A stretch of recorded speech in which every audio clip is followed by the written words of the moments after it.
Hey, I'm Harold Fields, and this is Umami Kushi. This is where we make our curry pans, okazu pans of different flavors, yuzu kosho, and we do our yakitori catering.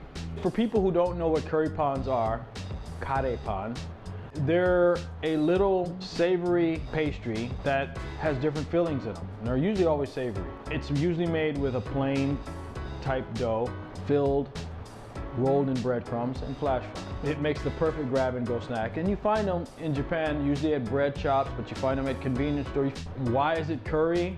Because someone had the brilliant idea to put curry inside a pastry. And in Japan, curry is humongous, it's big. I make my curries just a little bit different. Of course, being here in the United States, the beef is different. Mine is definitely more beef forward. I started my process of just keep creating a product line, but using the same techniques, and then bringing, my culinary background to add the fillings so that when people taste it, not only they're getting, the richness of the dough and everything, but they're also getting the unique flavor that, the pans are only so big, but there's a lot of work that goes into the flavors behind them. And that's what I wanted to do, to be able to bring something that is a complete surprise. The reason I started Umami Kushi was after a trip to Japan.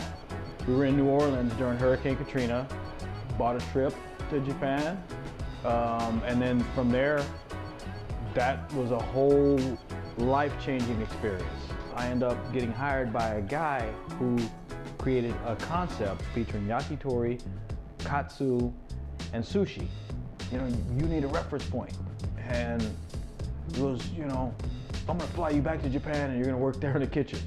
I was like, oh yeah, whatever. Well, he flew me and my family back to Japan, and I didn't get paid. I did this 6 days a week. And I would be in there all day and just cooking in a kitchen that no one spoke any English, and I didn't speak a lot of Japanese. I got to a point where I said, okay, I'm gonna create yakitori. This is going to be Umami Kushi, which translates to savory skewer. And the goal for moving into this kitchen was not to have curry pan this global domination, but to be able to anchor something that's very Seattle. Because I'm still fighting the same battle that I was fighting 7 years ago, and that is explaining what curry pan is. One of the things that I realized is, let me not worry about explaining so much. Just put it in your mouth and eat it, and you'll figure it out from there.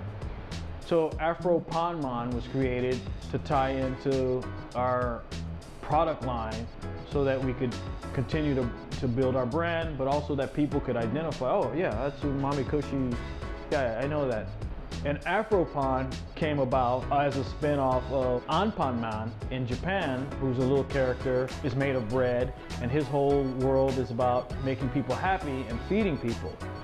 And that's all, that's all I really wanted to do, is just kind of give something back, make something unique to Seattle, make something that can sustain itself for quite a while.